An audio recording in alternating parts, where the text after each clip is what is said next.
വിശദമായ റിപ്പോർട്ടുകളിലേക്ക്. Wing commander Abhinandan വർദ്ധമാന്റെ debriefing ഇന്നു മുതൽ ആരംഭിച്ചേക്കും. അഭിനന്ദന്റെ ആരോഗ്യനില മെച്ചപ്പെട്ടു. പാകിസ്ഥാനിൽ ശാരീരിക പീഡനം ഉണ്ടായില്ല എന്നും മാനസിക പീഡനമുണ്ടായി എന്നും അഭിനന്ദൻ വ്യക്തമാക്കിയതായാണ് റിപ്പോർട്ടുകൾ. അതേസമയം സംജോത എക്സ്പ്രസ് ഇന്ന് സർവീസ് പുനരാരംഭിക്കും. പാകിസ്ഥാനിലെ 60 മണിക്കൂറുകൾക്ക് ശേഷം ഇന്ത്യയിലെത്തിയ വിംഗ് കമാൻഡർ അഭിനന്ദൻ സൈനിക ചട്ടങ്ങൾ പ്രകാരമുള്ള നടപടിക്രമങ്ങളിലൂടെയാണ് കടന്നുപോകുന്നത്. പാകിസ്ഥാനിൽ എത്തിയത് എങ്ങനെ, അവിടെ നേരിട്ട ഉപദ്രവങ്ങൾ എന്തൊക്കെ തുടങ്ങിയ വിവരങ്ങൾ ശേഖരിക്കാൻ അഭിനന്ദനെ ഉദ്യോഗസ്ഥർ വിശദമായി ചോദ്യം ചെയ്യലിന് വിധേയനാക്കും. വ്യോമസേന ഇന്റലിജൻസ്, IB, റോ എന്നീ ഏജൻസികളാണ് വിവരങ്ങൾ ശേഖരിക്കുക. പാകിസ്ഥാൻ പുറത്തുവിട്ട അഭിനന്ദന്റെ വീഡിയോ ഭീഷണിപ്പെടുത്തിയാണ് ചിത്രീകരിച്ചതെന്ന് വ്യക്തമായാൽ ജനീവ കൺവെൻഷന്റെ ലംഘനമായി ഉന്നയിക്കാനും ഇന്ത്യ പദ്ധതിയിടുന്നുണ്ട്. പ്രതിരോധ മന്ത്രിയെയും വ്യോമസേനാ മേധാവിയെയും അഭിനന്ദൻ ഇന്നലെ കാര്യങ്ങൾ ധരിപ്പിച്ചിരുന്നു. പാക് സൈനിക ഉദ്യോഗസ്ഥരിൽ നിന്ന് ശാരീരിക ഉപദ്രവം ഉണ്ടായിട്ടില്ലെന്നും മാനസികമായി വളരെയധികം പീഡിപ്പിച്ചെന്നും അഭിനന്ദൻ പറഞ്ഞതായി വാർത്താ ഏജൻസിയായ ANI റിപ്പോർട്ട് ചെയ്തു. ഡൽഹിയിലെ സൈനിക ആശുപത്രിയിൽ വിശദമായ പരിശോധനയ്ക്ക് വിധേയനായ അഭിനന്ദന്റെ ആരോഗ്യനിലയിൽ പ്രശ്നങ്ങളില്ല. അഭിനന്ദന് നൽകിവരുന്ന ചികിത്സ ഇന്ന് അവസാനിപ്പിക്കുമെന്നാണ് റിപ്പോർട്ട്. അഭിനന്ദനുമായി കുടുംബാംഗങ്ങൾ സമയം ചെലവഴിച്ചു. അതിർത്തിയിലെ കലുഷിതമായ സാഹചര്യങ്ങൾ മൂലം നിർത്തിവച്ചിരുന്ന സംജോത എക്സ്പ്രസ് ഇന്നു മുതൽ സർവീസ് പുനരാരംഭിക്കുമെന്ന് റെയിൽവേ വൃത്തങ്ങൾ അറിയിച്ചു. അതിനിടെ ഇന്ത്യ പാക് അതിർത്തിയിൽ കനത്ത ജാഗ്രത തുടരുകയാണ്. ന്യൂസ് 18 ഡൽഹി. പ്രധാനമന്ത്രി നരേന്ദ്രമോദിയെ രൂക്ഷമായ ഭാഷയിൽ വിമർശിച്ച് കോൺഗ്രസ് അധ്യക്ഷൻ രാഹുൽ ഗാന്ധി. രാജ്യത്തെ സൈനികരുടെ ജീവൻ അപകടത്തിൽപ്പെടുത്താൻ പ്രധാനമന്ത്രിക്ക് നാണമില്ലേയെന്ന് രാഹുൽ ട്വിറ്ററിലൂടെ ചോദിച്ചു. റഫാൽ കരാർ വഴി വാങ്ങുന്ന യുദ്ധവിമാനങ്ങൾ സേനയ്ക്ക് ലഭിക്കുന്നത് വൈകുന്നത് പ്രധാനമന്ത്രിയുടെ ഇടപെടൽ മൂലമാണ് എന്നും 30,000 കോടിയുടെ അഴിമതിയാണ് ഇതിലൂടെ നടന്നത് എന്നും രാഹുൽ ആരോപിച്ചു. അഭിനന്ദൻ വർദ്ധമാനെ പോലെയുള്ള നിരവധി സൈനികരുടെ ജീവനാണ് പുതിയ വിമാനങ്ങൾ ലഭിക്കാത്തത് മൂലം അപകടത്തിലാകുന്നത് എന്നും രാഹുൽ ചൂണ്ടിക്കാട്ടി. റഫാൽ യുദ്ധവിമാനങ്ങൾ കൈവശമുണ്ടായിരുന്നുവെങ്കിൽ പാകിസ്ഥാന് നേരെ ഇപ്പോൾ നടത്തിയ ആക്രമണത്തിന്റെ ഫലം മാറിമറിയുമെന്ന് പ്രധാനമന്ത്രി പറഞ്ഞതിന് പിന്നാലെയാണ് രാഹുലിന്റെ ട്വീറ്റ് എത്തിയിരിക്കുന്നത്. പ്രധാനമന്ത്രി നരേന്ദ്രമോദി ഇന്ന് കോൺഗ്രസ് അധ്യക്ഷൻ രാഹുൽ ഗാന്ധിയുടെ മണ്ഡലമായ അമേഠിയിൽ വിവിധ പദ്ധതികളുടെ ഉദ്ഘാടനത്തിനായി മണ്ഡലത്തിലെത്തുന്ന മോദി തെരഞ്ഞെടുപ്പ് റാലിയിലും പങ്കെടുക്കും. പ്രധാനമന്ത്രിയായ ശേഷം ഇതാദ്യമായാണ് മോദി അമേഠിയിലെത്തുന്നത്. ലോക്സഭാ തെരഞ്ഞെടുപ്പിന് ശേഷം നടന്ന നിയമസഭാ തെരഞ്ഞെടുപ്പിൽ അമേഠി ലോക്സഭാ മണ്ഡലത്തിൽ ഉൾപ്പെടുന്ന 5 നിയമസഭാ മണ്ഡലങ്ങളിൽ 4ലും BJP ജയിച്ചിരുന്നു. മോദിയുടെ സന്ദർശനം കണക്കിലെടുത്ത് രാഹുൽ ഗാന്ധിയുടെ പ്രചാരണ ബോർഡുകൾ നീക്കം ചെയ്തതിനെതിരെ കോൺഗ്രസ് രംഗത്തെത്തി. മാണി ജോസഫ് തർക്കത്തിനിടെ കോൺഗ്രസിന്റെ മാണിയുമായുള്ള സീറ്റ് വിഭജന ചർച്ച ഇന്ന് കൊച്ചിയിൽ. 2 സീറ്റ് വേണമെന്ന ആവശ്യത്തിൽ നിന്നും മാണി പിൻവാങ്ങിയേക്കും. അധിക സീറ്റില്ല എങ്കിൽ കേരള കോൺഗ്രസ് എമ്മിന്റെ സീറ്റ് തനിക്ക് വിട്ടു നൽകണമെന്ന ആവശ്യത്തിൽ ഉറച്ചു നിൽക്കുകയാണ് ജോസഫ്. കേരള കോൺഗ്രസ് എമ്മിനെ ഒരു സീറ്റ് മാത്രമെന്നത് ഉറപ്പിക്കാനാണ് കോൺഗ്രസ് നീക്കം. ഇക്കാര്യത്തിൽ ഇരു പാർട്ടികളുടെയും നേതാക്കൾ അനൗപചാരിക ധാരണയായി. സീറ്റ് ആർക്ക് കൊടുക്കണമെന്ന് കേരള കോൺഗ്രസ് എം തീരുമാനിക്കട്ടെ എന്നും അതിൽ ഇടനില നിൽക്കേണ്ടെന്നുമാണ് കോൺഗ്രസ് നിലപാട്. കോൺഗ്രസ് ലീഗ് നേതാക്കൾ മാണിയെയും ജോസഫിനെയും വെവ്വേറെ കണ്ട അനുനയ ചർച്ച നടത്തിയിരുന്നു. അതെല്ലാം പരാജയപ്പെട്ട സാഹചര്യത്തിലാണ് ആഭ്യന്തര തർക്കം അവർ തന്നെ തീർക്കട്ടെ എന്ന നിലപാടിലേക്ക് കോൺഗ്രസ് മാറിയത്.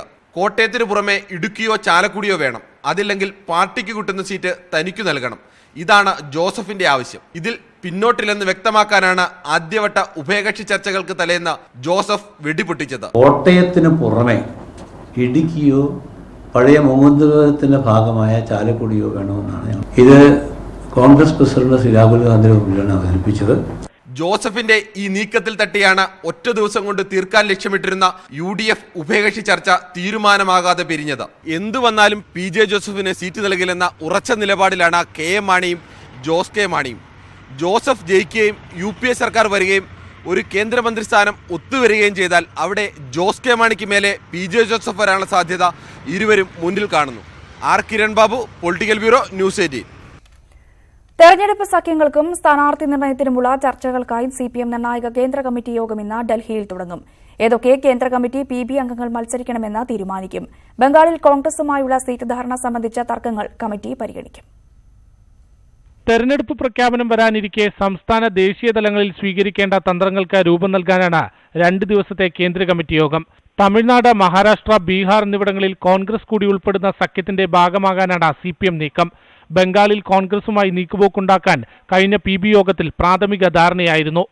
ഇതിന്റെ അടിസ്ഥാനത്തിൽ സംസ്ഥാനത്ത് നടത്തിയ ചർച്ചകളിൽ കോൺഗ്രസുമായി സീറ്റ് ധാരണ ഉണ്ടാക്കാനായില്ല. CPM കഴിഞ്ഞ തവണ വിജയിച്ച മുർഷിദാബാദ്, റായ്ഗഞ്ച് സീറ്റുകളിൽ കോൺഗ്രസ് അവകാശവാദം തുടരുകയാണ്. CPI, RSP എന്നിവരെ ഒപ്പം നിർത്താനായെങ്കിലും RSP കോൺഗ്രസിന് വിജയസാധ്യതയുള്ള സീറ്റിൽ മത്സരിക്കുമെന്ന നിലപാടിൽ ഉറച്ചു നിൽക്കുന്നു.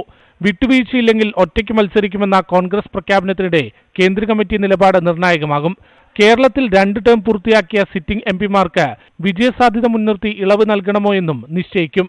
PB അംഗം MA ബേബി മത്സരിക്കുമോ എന്നതിലും തീരുമാനമായിട്ടില്ല. VS അച്യുതാനന്ദൻ കേന്ദ്ര കമ്മിറ്റിയിൽ പങ്കെടുക്കില്ല. ന്യൂസ് 18 ഡൽഹി. ലോക്സഭാ തെരഞ്ഞെടുപ്പിലെ സ്ഥാനാർത്ഥി നിർണയത്തിനുള്ള CPI നേതൃയോഗങ്ങൾക്ക് ഇന്ന് തുടക്കമാകും. ഇന്ന് സംസ്ഥാന എക്സിക്യൂട്ടീവും നാളെ സംസ്ഥാന കൌൺസിലുമാണ് ചേരുന്നത്. ജില്ലാ കമ്മിറ്റികൾ നൽകിയ ശുപാർശകൾ സംസ്ഥാന എക്സിക്യൂട്ടീവ് പരിഗണിക്കും. സംസ്ഥാന സെക്രട്ടറി കാനം രാജേന്ദ്രൻ തിരുവനന്തപുരത്ത് മത്സരിക്കണമെന്ന് ജില്ലാ കൌൺസിൽ ആവശ്യപ്പെട്ടിട്ടുണ്ട്. മുല്ലപ്പള്ളിയുടെ വിമർശനത്തിന് ഫേസ്ബുക്ക് കുറിപ്പിലൂടെ VT ബൽറാമിന്റെ മറുപടി. തന്റെ ഒരു ദിവസത്തെ പരിപാടികൾ വിശദീകരിച്ചാണ് മുല്ലപ്പള്ളിയുടെ പേര് പറയാതെ ബൽറാം ഫേസ്ബുക്ക് കുറിപ്പിൽ മറുപടി നൽകിയിരിക്കുന്നത്.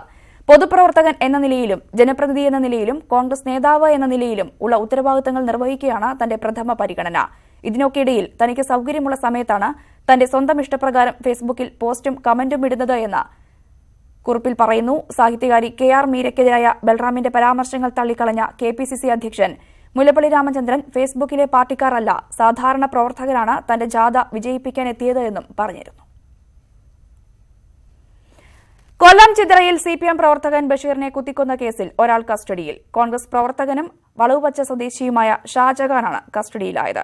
കസ്റ്റഡിയിലുള്ള ഷാജഹാന്റെ അറസ്റ്റ് ഇന്ന് രേഖപ്പെടുത്തും. കോൺഗ്രസിന്റെ രാഷ്ട്രീയ വൈരാഗ്യമാണ് കൊലപാതകത്തിന് പിന്നിലെന്ന് LDF ആരോപിച്ചു. ബഷീറിന്റെ കൊലപാതകത്തിൽ പ്രതിഷേധിച്ച് ചിതറ ഗ്രാമപഞ്ചായത്തിൽ ഇന്ന് ഹർത്താലിന് ആഹ്വാനം ചെയ്തിട്ടുണ്ട്. കൊല്ലപ്പെട്ട ബഷീറിന്റെ മൃതദേഹം പോസ്റ്റ്മോർട്ടം നടപടികൾ പൂർത്തീകരിച്ച് ഇന്ന് വൈകുന്നേരം സംസ്കരിക്കും. ചവറയിൽ ITI വിദ്യാർത്ഥി മർദ്ദനത്തിനിരയായി കൊല്ലപ്പെട്ട കേസിൽ പ്രതികളുടെ അറസ്റ്റ് വൈകുന്നു. കേസിലെ പ്രധാന പ്രതി സരസൻ ഉൾപ്പെടെ 5 പേരെയാണ് ഇനി അറസ്റ്റ് ചെയ്യാനുള്ളത്. പ്രതികളെ CPM സംരക്ഷിക്കുന്നുവെന്നാണ് കൊല്ലപ്പെട്ട രഞ്ജിത്തിന്റെ അച്ഛൻ ആരോപിക്കുന്നത്. രഞ്ജിത്തിന്റെ കൊലപാതകത്തിൽ ഇതുവരെ ഒരു പ്രതിയെ മാത്രമാണ് പോലീസ് അറസ്റ്റ് ചെയ്തത്. ജില്ലാ ജയിലിൽ വാർഡനായിരുന്ന വിനീതാണ് ജുഡീഷ്യൽ കസ്റ്റഡിയിൽ കഴിയുന്ന ഏക പ്രതി.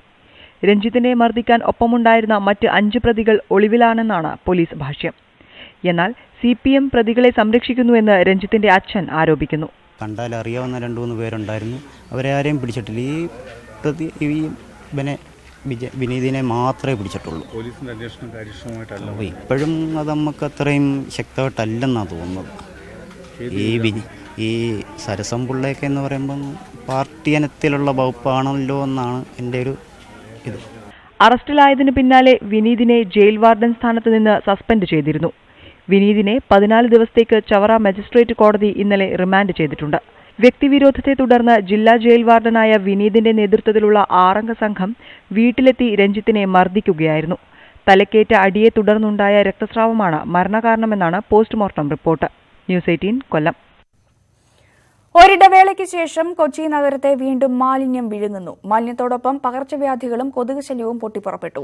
ഒരു പതിറ്റാണ്ട് മുൻപ് ആരംഭിച്ച ബ്രഹ്മപുരത്തെ മാലിന്യ സംസ്കരണ കേന്ദ്രം ഇപ്പോഴും നിർമ്മാണം പൂർത്തിയാകാതെ കിടക്കുകയാണ്. പുറത്ത് മെട്രോ നഗരം, അകത്ത് മാലിന്യ നരകം. കൊച്ചി നഗരത്തിന്റെ അവസ്ഥയാണിത്. കഴിഞ്ഞ ദിവസം ബ്രഹ്മപുരത്തെ മാലിന്യ കൂമ്പാരത്തിന് തീപിടിച്ച് നഗരം മുഴുവൻ പുക പടർന്നതോടെയാണ് പ്രശ്നം വീണ്ടും സജീവമായത്. പ്ലാസ്റ്റിക്കിനും ജൈവമാലിന്യങ്ങൾക്കും പിടിച്ച് തീയണയ്ക്കാൻ 3 ദിവസമെടുത്തു. പുക ശ്വസിച്ച് ശ്വാസം മുട്ടിയ പ്രദേശവാസികൾ പ്രതിഷേധവുമായി ഇറങ്ങിയതോടെ നഗരത്തിലെ മാലിന്യ നീക്കം നിലച്ചു. ഇതോടെ പ്ലാസ്റ്റിക് കവറുകളിൽ മാലിന്യം നിറച്ച് വഴിയോരത്ത് നിക്ഷേപിക്കാൻ തുടങ്ങി. മൂക്കുപൊത്താതെ നഗരത്തിൽ നടക്കാൻ കഴിയാത്ത അവസ്ഥ. 2008-ൽ അന്നത്തെ മുഖ്യമന്ത്രി VS അച്യുതാനന്ദനാണ് ബ്രഹ്മപുരം പദ്ധതി ഉദ്ഘാടനം ചെയ്തത്. അന്ന് 94 കോടി രൂപയാണ് നഗരസഭ ഇതിനായി മുടക്കിയത്. അതിനുശേഷം വിവിധ പദ്ധതികൾ നടപ്പാക്കി പരാജയപ്പെട്ടു. കഴിഞ്ഞ വർഷം മാലിന്യത്തിൽ നിന്ന് വൈദ്യുതി ഉത്പാദിപ്പിക്കുന്ന പദ്ധതിക്ക് മുഖ്യമന്ത്രി പിണറായി വിജയൻ തറക്കല്ലിട്ടു. അതും എങ്ങുമെത്തിയില്ല. മാലിന്യം ഒരു തീരാശാപം പോലെ ഇപ്പോഴും കൊച്ചി നഗരത്തെ പിന്തുടരുന്നു. ന്യൂസ് 18 കൊച്ചി. കൊച്ചി നഗരത്തിൽ തീപിടുത്ത ഭീഷണിയുള്ള കെട്ടിടങ്ങളിൽ സുരക്ഷ കർശനമാക്കുന്നതിനാവശ്യമായ നടപടികൾ ഉടൻ സ്വീകരിക്കുമെന്ന് ജില്ലാ കളക്ടർ മുഹമ്മദ് വൈ സഫറുള്ള. ഫയർഫോഴ്സിന് പുറമെ സ്വതന്ത്ര ഏജൻസിയെ കൂടി ഉൾപ്പെടുത്തി പരിശോധനകൾ കർശനമാക്കും. നഗരത്തിലെ സർക്കാർ സ്ഥാപനങ്ങൾ ഉൾപ്പെടെ 256 കെട്ടിടങ്ങൾ സുരക്ഷിതമല്ല എന്ന ന്യൂസ് 18 വാർത്തയെ തുടർന്നാണ് നടപടി. കൊച്ചി നഗരത്തിലെ 256 കെട്ടിടങ്ങൾ സുരക്ഷിതമല്ലെന്ന അഗ്നിശമന സേനയുടെ റിപ്പോർട്ട് ന്യൂസ് 18 പുറത്തു കൊണ്ടുവന്നിരുന്നു. ഇതിന്റെ അടിസ്ഥാനത്തിൽ പരിശോധന കർശനമാക്കാനൊരുങ്ങുകയാണ് അധികൃതർ. അപ്രോപ്രിയേറ്റ് പ്രിക്കോഷൻസ് ഇല്ലാതെ ഉണ്ടോ അവരുടെ NOC റദ്ദാക്കുകയും സെറ്റ്ബാക്ക് ഇല്ലാത്ത സ്ഥലങ്ങളിൽ അത് ഉണ്ടാക്കുകയും അങ്ങനെ ഇതിനും വേറെ റൂമുകൾ അതെല്ലാം ചെയ്തിട്ടുണ്ടെങ്കിൽ അത് പൊളിച്ചു മാറ്റണമെന്ന് നമ്മൾ തദ്ദേശഭരണ സ്ഥാപനങ്ങളിൽ ക്ലിയർലി ഡയറക്ഷൻ കൊടുത്തിട്ടുണ്ട്. കെട്ടിടങ്ങളുടെ പരിശോധനയ്ക്കായി സ്വതന്ത്ര ഏജൻസികളെ ചുമതലപ്പെടുത്തുന്ന കാര്യവും പരിഗണനയിലുണ്ട്. സുരക്ഷാ വീഴ്ചയുള്ള കെട്ടിടങ്ങൾക്കെതിരെ കർശന നടപടിയെടുക്കുമെന്നും ജില്ലാ കളക്ടർ പറഞ്ഞു. ഇൻഡിപെൻഡന്റ് ഒരു ഏജൻസികൾ who can do this auditing വന്നാലാണ് ഇത് കൺസിസ്റ്റന്റ് ആയി ചെയ്യാൻ പറ്റും. As an addition to the existing event നമ്മൾ ചെയ്യാൻ പറ്റുമെങ്കിൽ ഇങ്ങനെയുള്ള ഗ്യാപ്സ് തീർച്ചയായും വരും. Corporation town hall, Kalamassery medical college, revenue tower, mini civil station, government Ayurveda college തുടങ്ങി വൻ കെട്ടിട സമുച്ചയങ്ങളാണ് സുരക്ഷാ ഭീഷണിയുള്ളതായി കണ്ടെത്തിയത്. Vineetha VG, news 18 Kochi. 2020 US president തെരഞ്ഞെടുപ്പിലേക്കുള്ള സ്ഥാനാർത്ഥിത്വം സ്വതന്ത്ര സെനറ്റായ ബെർണി സാൻഡേഴ്സ് പ്രഖ്യാപിച്ചു. US പ്രസിഡന്റ് ഡൊണാൾഡ് ട്രംപ് രാജ്യത്തിന്റെ ചരിത്രത്തിലെ തന്നെ ഏറ്റവും അപകടകാരിയായ പ്രസിഡന്റാണെന്ന് സ്ഥാനാർത്ഥിത്വ പ്രഖ്യാപനം നടത്തിയ പ്രസംഗത്തിൽ ബെർണി ആരോപിച്ചു. അധികാരത്തിലെത്തിയാൽ കൂടുതൽ തൊഴിലവസരങ്ങൾ സൃഷ്ടിക്കുമെന്നും സർവകലാശാലകളിലെ പഠനം സൌജന്യമാക്കുമെന്നും ബെർണി പറഞ്ഞു. 10-ലധികം സ്ഥാനാർത്ഥികൾ ഇതിനോടകം തന്നെ US പ്രസിഡന്റ് തെരഞ്ഞെടുപ്പിൽ മത്സരിക്കുമെന്ന് പ്രഖ്യാപിച്ചു കഴിഞ്ഞു. തെരഞ്ഞെടുപ്പ് വാർത്തകൾ.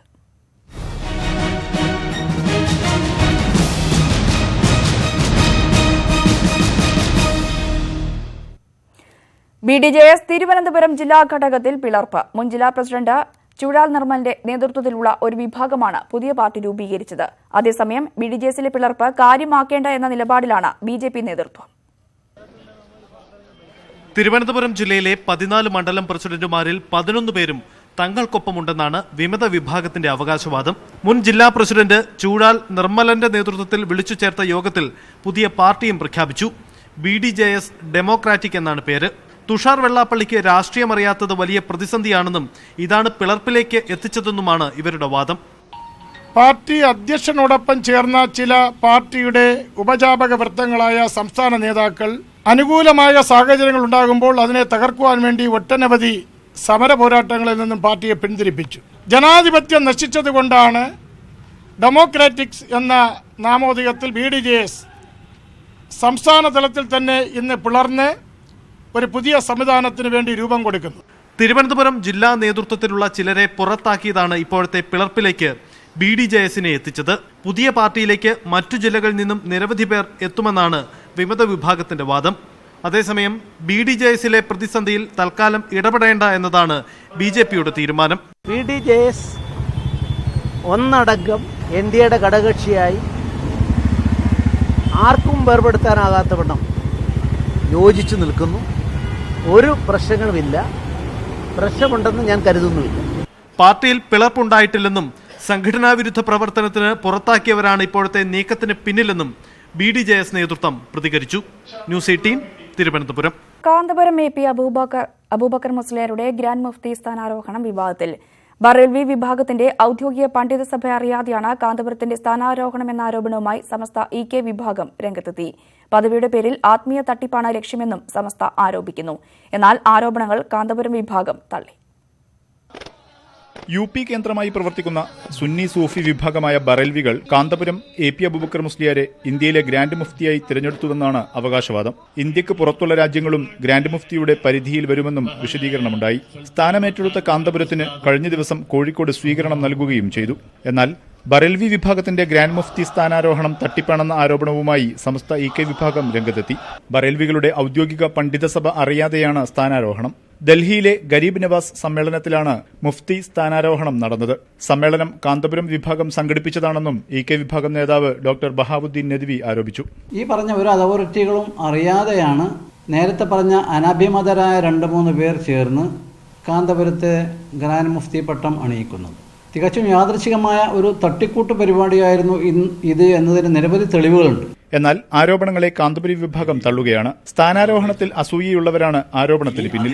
കാന്തപുരത്തെ ഗ്രാൻഡ് മുഫ്തിയാക്കി ബറേൽവികൾ ഇറക്കിയ വാർത്താക്കുറിപ്പുണ്ടെന്നും കാന്തപുരം വിഭാഗം നേതാവ് ഹുസൈൻ സക്കാഫി ചുള്ളിക്കോട് വിശദീകരിച്ചു.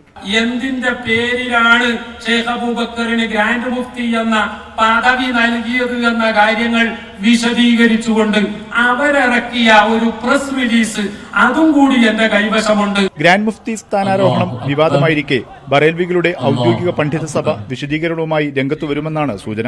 ന്യൂസ് 18 കോഴിക്കോട്. സംസ്ഥാനത്തെ റേഷൻ കട ഉടമകൾക്ക് ശമ്പളം മുടങ്ങിയിട്ട് 3 മാസം കഴിഞ്ഞു. റേഷൻ കടകളുടെ നടത്തിപ്പും പ്രതിസന്ധിയിലായി. ട്രഷറി നിയന്ത്രണത്തിന്റെ പേര് പറഞ്ഞാണ് സർക്കാർ ശമ്പളം നൽകാത്തത് എന്ന് റേഷൻ വ്യാപാരികൾ ആരോപിച്ചു. പലിശയ്ക്ക് പൈസ എടുത്താണ് ഇപ്പം റേഷൻ എടുത്തതും അവസാന നിമിഷം മണ്ണെണ്ണ തന്നെ 5 രൂപ പലിശയ്ക്ക് എടുത്താണ് എടുത്തത്. കഴിഞ്ഞ 3 മാസമായി ഗോപകുമാറിനെ പോലുള്ള റേഷൻ വ്യാപാരികൾക്ക് ശമ്പളം ലഭിച്ചിട്ടില്ല. സംസ്ഥാനത്ത് 15,000-ഓളം വരുന്ന റേഷൻ വ്യാപാരികളാണ് പ്രതിസന്ധിയിലായത്. ട്രഷറി നിയന്ത്രണമെന്നാണ് ഭക്ഷ്യവകുപ്പ് വ്യാപാരികളോട് പറയുന്ന ന്യായീകരണം.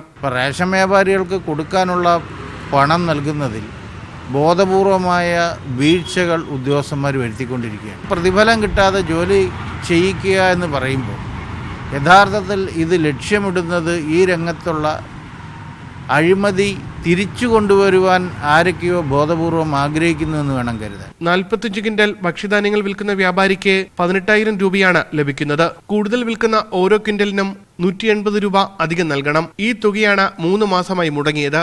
റേഷൻ വ്യാപാരിയുടെയും സഹായിയുടെയും ശമ്പളത്തിനു പുറമെ കടയുടെ വാടക, വൈദ്യുതി അടക്കമുള്ളതും ഈ തുകയിൽ നിന്ന് വേണം കണ്ടെത്താൻ. റേഷൻ കടകൾ അടച്ചിട്ട് സമരത്തിനൊരുങ്ങുകയാണ് വ്യാപാരികൾ. വരും ദിവസങ്ങളിൽ തുക നൽകുമെന്ന വിശദീകരണമാണ് ഭക്ഷ്യവകുപ്പ് നൽകുന്നത്. ന്യൂസ് 18 തിരുവനന്തപുരം.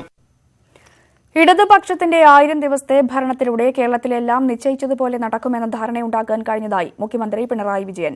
ദേശീയപാത വികസനം അതിലൊന്നാണ്. മലയോര ഹൈവേ, തീരദേശ ഹൈവേ എന്നിവയെല്ലാം സമയബന്ധിതമായി പൂർത്തിയാക്കുമെന്നും മുഖ്യമന്ത്രി പറഞ്ഞു.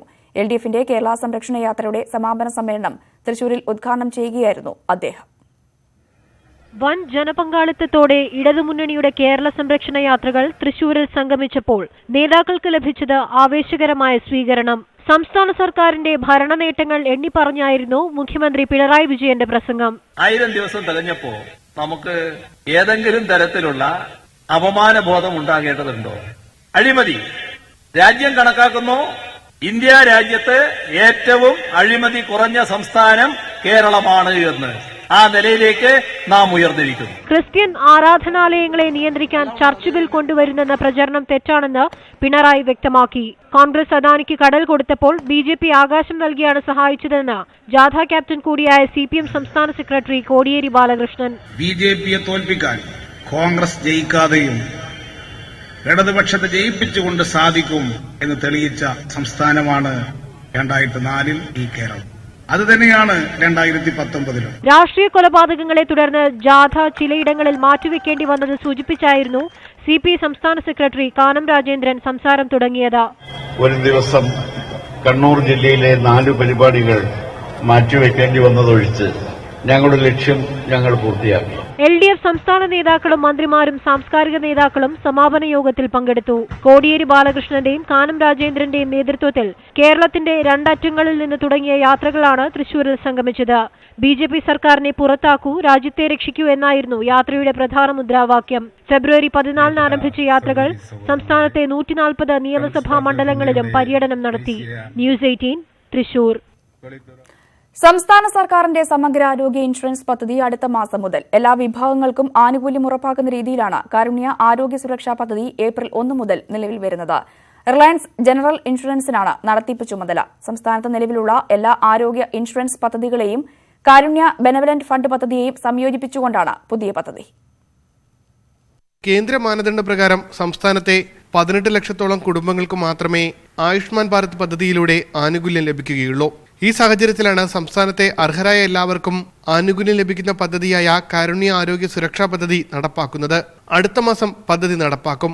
RSBY, ചിസ് എന്നീ പദ്ധതിയിൽ ഉൾപ്പെട്ടിട്ടുള്ള കുടുംബങ്ങളും ഈ പദ്ധതിയുടെ കീഴിൽ ഉൾപ്പെടും.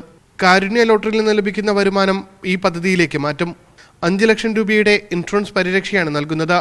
1824 ചികിത്സാ പാക്കേജുകൾ പദ്ധതിയിൽ ഉൾപ്പെടും.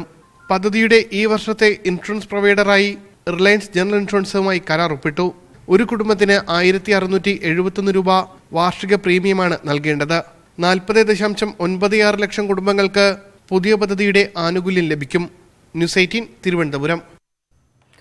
കേരളത്തിൽ ബൈക്ക് ടാക്സികൾ ഉടൻ ഉണ്ടാകില്ല. ഇരുചക്ര ടാക്സി സേവനദാതാക്കളായ റാപ്പിഡോ സേവനങ്ങളുടെ ഉദ്ഘാടനം മോട്ടോർ വാഹന വകുപ്പ് തടഞ്ഞു.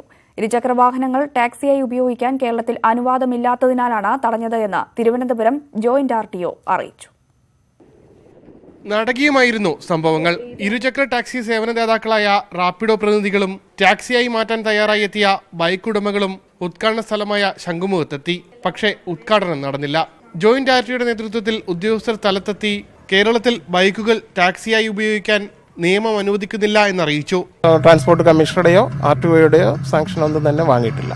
നിയമവിരുദ്ധമാണ് ഈ ഓപ്പറേഷൻ എന്ന് പറയാൻ കഴിയും. സർക്കാരിൽ നിന്ന് അനുവാദം നേടി വീണ്ടും ഉദ്ഘാടനം നടത്തുമെന്ന് റാപ്പിഡോ പ്രതിനിധികൾ. For the time being, the approval, whatever it is in consideration, it is being taken upon, and we did not reach it yet.